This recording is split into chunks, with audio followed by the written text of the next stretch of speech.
Kasus penipuan arisan online yang dilakukan RAS warga Jalan Pramuka Banjarmasin Timur diduga turut menyeret nama sang suami.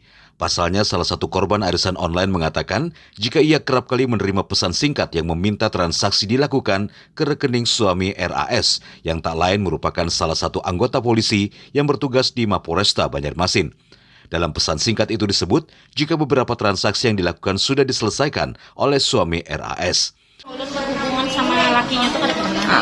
Tapi mentransfer kemana? Cuman mentransfer ini ulun minta ambilkan lawan laki ulun jaka itu.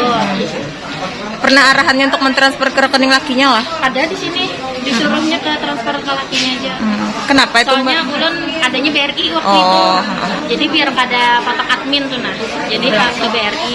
Sempat berapa tuh ditransfer ke Mahesa Mbak? Pur, Sempat berapa transfer ke Mahesa? ya ini pun Banyak lah. banyak lah. Rancak lah berarti kada sekali lah. Ada ini semuanya. Sementara itu, Kasat Reskrim Polresta Banjarmasin membenarkan bahwa suami RAS memang bertugas di Mapolresta Banjarmasin. Dan Ame ini benar istri polisi kan?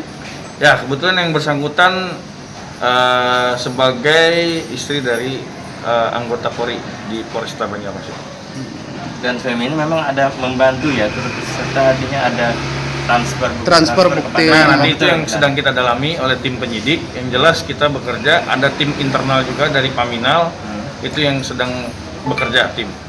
Hingga Senin sore tercatat ada 13 orang yang sudah melapor ke Polresta Banjarmasin. Polda Kalimantan Selatan serta Polresta Banjarmasin juga terus intens menyelidiki keterlibatan suami tersangka kasus penipuan arisan online tersebut.